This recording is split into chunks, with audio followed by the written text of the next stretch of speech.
Hello, everyone. I want to make a short video. I'm going to read maybe a few verses. I'm going to start out with Romans 15:13, and it says, "Now the God of hope fill you with all joy and peace in believing, that you may abound in hope through the power of the Holy Ghost." I'm going to try to stay, not read too much, but I might read a little bit more. But hope is what had on my mind this morning and wanted to speak to you about, uh, because that is a very important thing. Uh, Psalms 52:9 said, "I will praise thee forever because thou hast done it, and I will wait for thy name. It is good before the saints." Uh, for every need that we have the promises of God. God's name is good, and He stands behind every promise that He's ever made. And hope is the subject. Hope is the anchor of the soul, they say. I thought about my mother. She died in 2016. She was almost 88. She had a good long life, but she had colon cancer. And we went to the office visits, saw the doctor, went to the hospital, was with her through it to the end. And when we would see the doctor, what we wanted to know is there any hope? That's what we all want to know. Is there any hope? I think I've touched on hope in other videos, but I've never made one on hope. I've never been without hope, not for 1 second. I thought maybe I wouldn't make it, but it wasn't because I didn't want to. People leave us, even our faithful ones will leave us through death, but God will never leave us. I understand they had a survey where they asked people, if you could ask God one question, what would it be? And the number one answer was, what is my purpose? Without a purpose, a life is just a motion without meaning, I heard. And one of the biggest mistakes is making permanent decisions over temporary situations. Heard a story about a ship that sank in the harbor, and the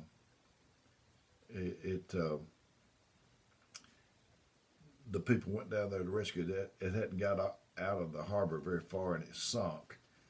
And so they went to see about it, and they heard a knocking on the inside of the ship, and they listened, and they understood it was Morse code. And the people inside said, "Is there any hope?" That's what we're wanting to know.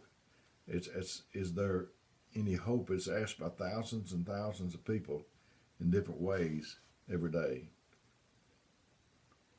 In the doctor's office, like I said, awaiting results of tests, standing by the hospital bed of a loved one, which I've done. And when the couple with a missing child talks to the police, they want to know, is there any hope? You go without food about 40 days. Jesus did that. Elijah did that. A man named Bobby Sands, I think he was from Ireland, he went 56 days before he died, and he was just a pile of bones. You can go maybe 8, 9, 10 minutes without oxygen and not have brain dead, or not be brain dead. You can go 3 or 4 days without water, but you cannot go a single second without hope. Jehovah Shammah means God is always there. And that's what gives me hope, is because I know that God is always there. His presence is watching over me. Isaiah 41:10 says, "Fear thou not, for I am with thee. Be not dismayed, for I am God. I will strengthen thee, yea, I will help thee. Yea, I will uphold thee with the right hand of my righteousness." Psalms 32:8 says, "I will instruct thee and teach thee in the way which thou shalt go. I will guide thee with mine eyes."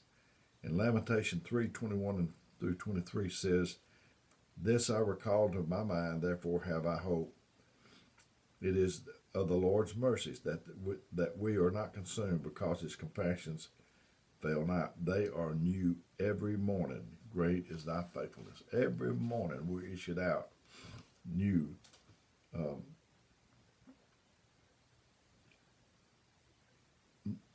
new promises. I don't have to figure it out. I just have to trust God because He's already figured it out. They studied POWs in the wartime, and they found out that the ones that survived the most had an extraordinarily high level of hope. The fear of abandonment is a real great fear. The what if of life. But God is not going to abandon you. And we know that all things work together for good to them that love God, to them who are the called according to His purpose. That is a great comfort to me. I've made this illustration before. My wife, in my opinion, makes the best cornbread I've ever had in my life, and I don't get in there when she's about to cook it, and she has to come in there and say, "Get out of that meal," or "Get out of that. Don't be eating those eggs raw. I'm going to make some cornbread after a while."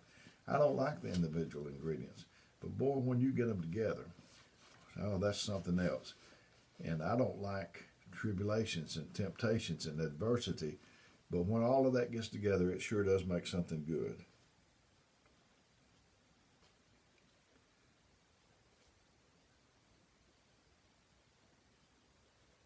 Not every patient gets well, and not every problem gets solved, but God is still faithful. He's doing the right thing by us. Jeremiah 29:11 says, "For I know the thoughts that I think towards you, saith the Lord, thoughts of peace and not of evil, to give you an expected end." Philippians 1:6 says, "Being confident of this very thing, that He which has begun a good work in you will perform it to the day of Jesus Christ." He's doing good things in my life. Even when the situation is bad, He's doing good things. Can you bring good things out of bad? Yes, the resurrection. I made another video about bringing a clean thing out of an unclean, and God can. He's the only one that can. Because in the resurrection, the resurrection is death, burial, and resurrection.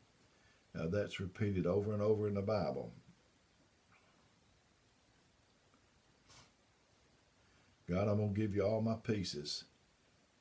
And if you would, Lord, give me your peace. God's watching over us, and He's working in us. He's got a place for me. Let not your heart be troubled. You believe in God, believe also in me. In my Father's house are many mansions. If it were not so, I would have told you.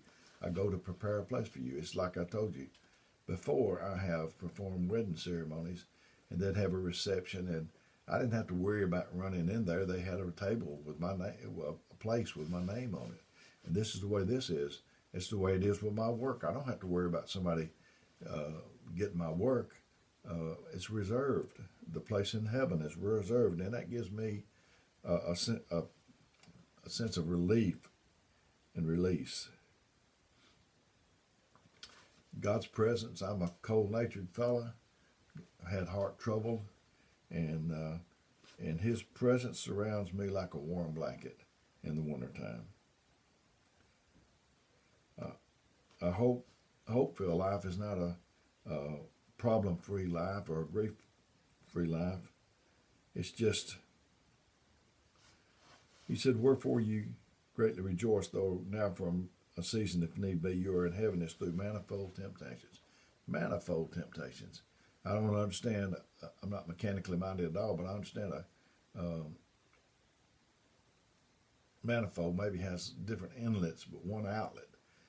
We got temptations. There's many coming in, but there's only one way out, and that's through God. It gives me comfort to think about He's going to wipe away all the tears from our eyes.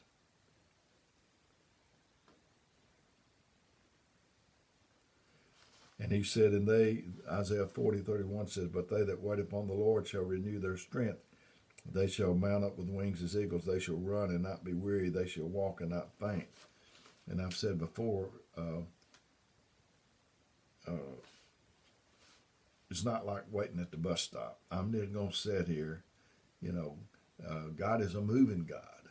And I just want to be an humble child of God. That's more like a waiting thing to me. I want to be moving. I want to use what talents I've got. Probably just got one, but boy, I want to use that thing.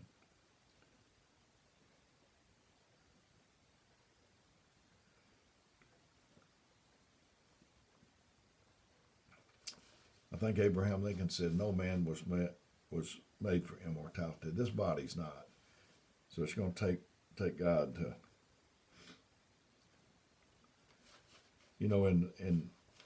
in life we have practice rounds and we practice and we have a warm up. They have a warm up lap before the race. This life is preparation for the next."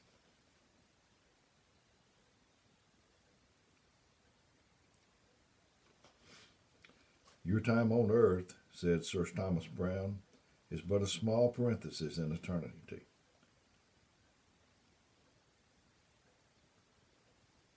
I just wanted to, I guess that's enough for today. I just wanted to talk to you about hope, tell you to hang on to your hope. I have seen times where maybe it felt like, what's the use? Nothing's working, that sort of thing. But just give it another day. Tomorrow may be a better day. I treasure my hope. I wouldn't take anything for it. You could stack this room up with $1 million, and I wouldn't trade it for my hope. Don't let the enemy trade you out of your hope. People has traded their hope, and what they got, they got beat. They didn't get nothing in return. And then besides that, when they got it, they didn't want it anymore. And then besides that, they came to despise it, like Esau his birthright. So I hope that's what we're talking about. I hope that you can increase your hope, and I hope this video will help you. May God bless you until the next time that we talk.